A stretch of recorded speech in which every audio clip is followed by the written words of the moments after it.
Some Sentences, 170 Sonnets by Gilchrist Haas. The ninth Junana, Sonnets 137 through 153. Among the ill.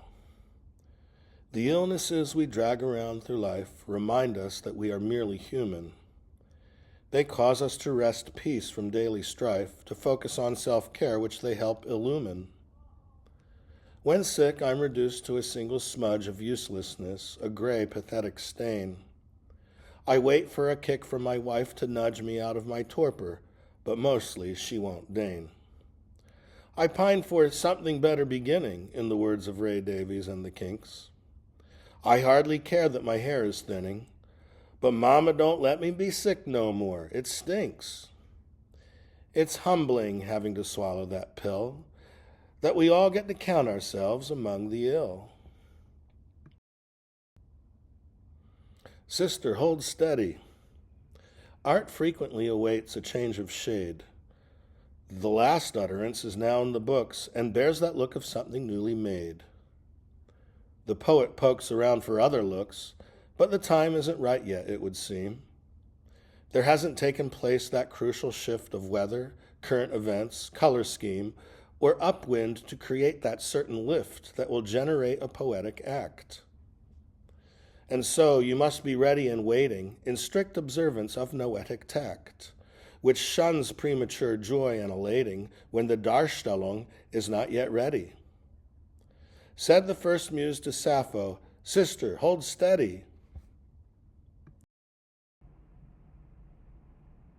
In response to a claim by Neil Young, composed on the day of the third No Kings protests. Just singing a song won't change the world.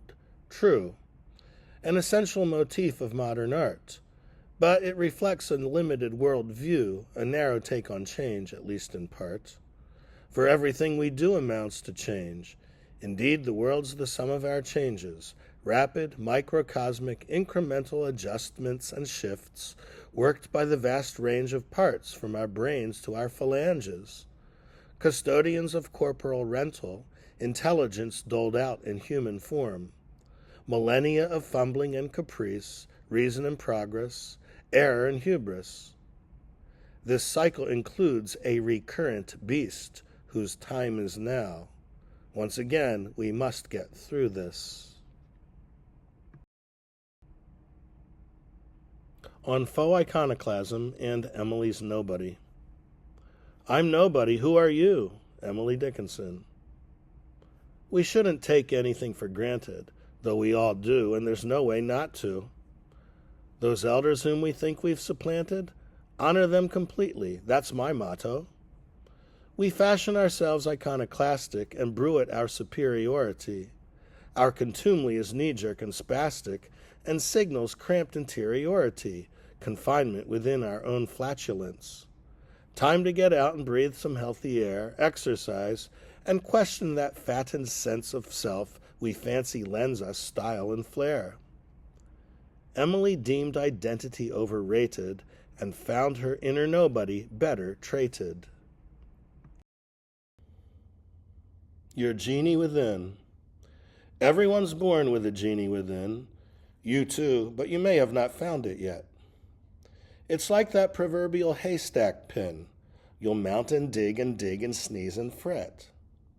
It may appear as Barbara Eden, who'll stun you with her beauty and her wit, happy to have been granted her freedom and her bottled eternity to intermit. It may come as Yoda or Augustine, who'll lead you to your power, stealth, or grace, assisting as you blow to smithereens the barriers between you and your truer face. I found my genie fairly early on. They all know each other as they're of the same spawn. Remembering Bourdain. It's hard to tell what will make an impact, both personally and collectively.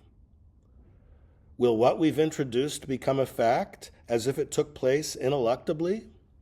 Or will it sparkle and flash in the pan of public memory and attention, then end with the latter's limited span and disappear with hardly a mention? Tony Bourdain spent years in the kitchen and was discovered when he wrote a book. They gave him a retirement mission to explore the world as a retired cook. He'd no idea then that what he'd do would change his world, its views, and our world view. Jones avec Haz. This alter self I've exteriorized, indeed it seems another life apart. Whenever it appears before my eyes, I see, inversely mirrored in my art, a semblable who once began as me, but at some point achieved independence, embodying every antinomy through a kind of immanent transcendence, each contradiction that's defined myself since early in life, perhaps before birth. Gaps that are both cause and concern of health, flaws through which I'm the butt of others' mirth.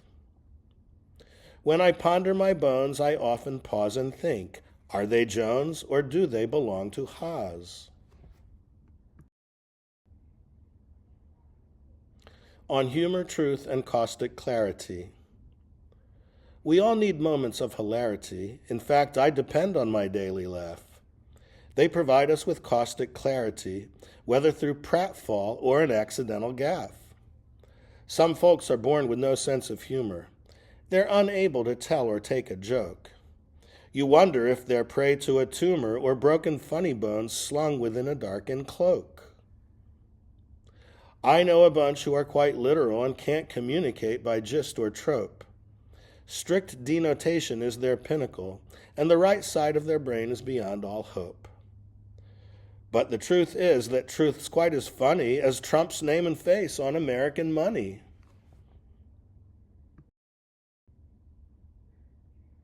Every American in rage in the time of Trump.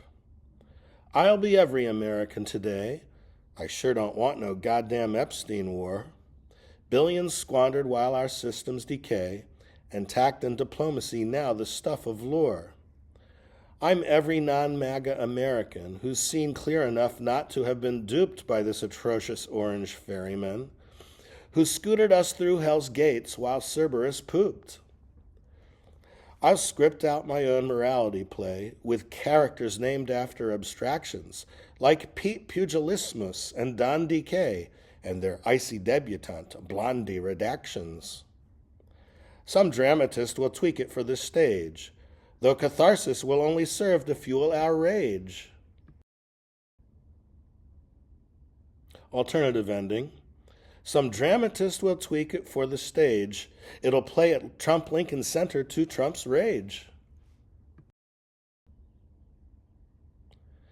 Badges and banners. Mannerisms subside into manners with age, affectation to mere affect. Our ego doffs its badges and banners, souvenirs to be boxed in the attic. For I am now means something more and less than what it meant when we were young and brash, mistaking conceit for subtle finesse, and costumed morbidity for panache. Throughout our youth, we try things out for size. Nothing fits very well for very long. Identity is an elusive prize to be announced with a bang on a gong when some gods judged, yes, this is who you are. But we slough this off whenever we get that far. PU, or words in their vocable slime. Rhyme is a provisional timelessness.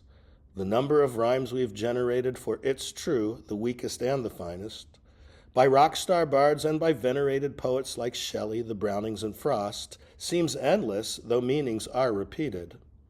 A collection in which nothing gets lost, as pairs are reused whenever needed.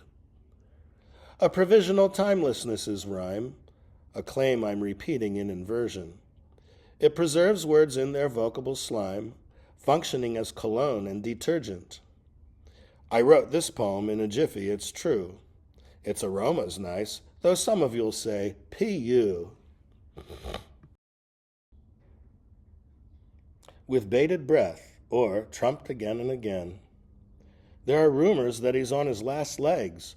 The whole world is waiting with bated breath. This personified catastrophe begs the question, should we be eager for evil's death? The logic, why not? For evil is bad, and the world's a better place without it. And the counter, but he once was a lad, and children by nature are good, never doubt it. Nature gone bad is irredeemable, any number of seraphs would opine. Such a death to most is ungrievable, we would say, a conviction that ain't only mine. This all may be wishful thinking, my friend. Conclusions foregone are trumped again and again.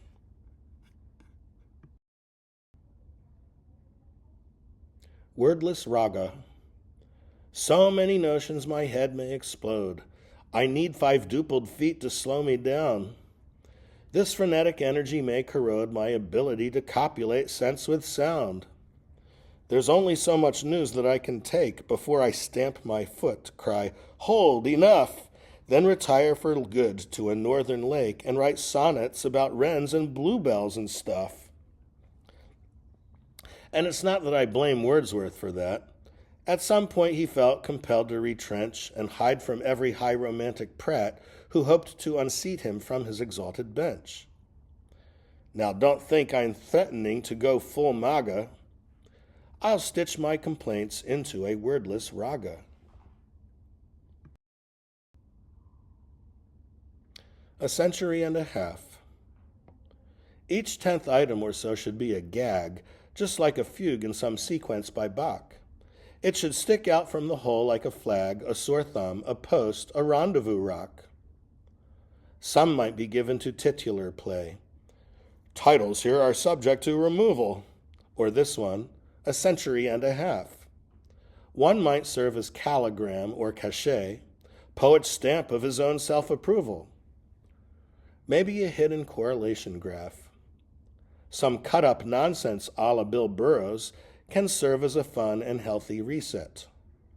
A pile, please, of hot chocolate churros, though a free flight to Cygnus would be better yet.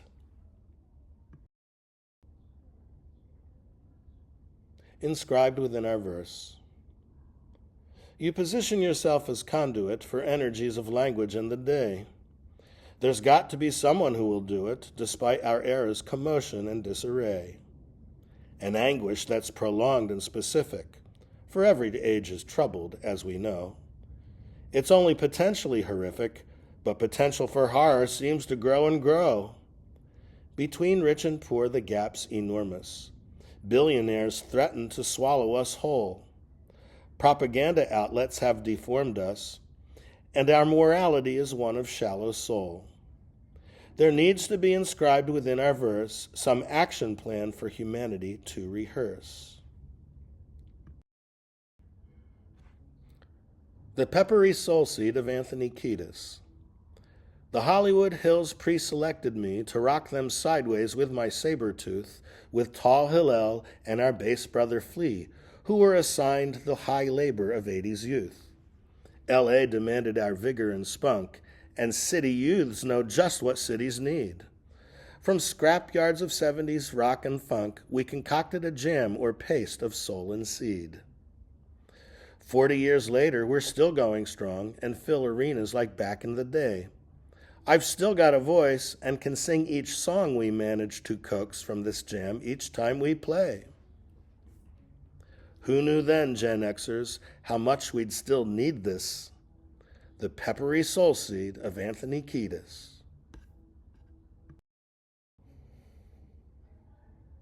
The art of bringing it all to a close. We strive for an air of finality to accompany a type of statement we find ourselves making when finally we've realigned the faulty escapement and our timepiece is clicking once again.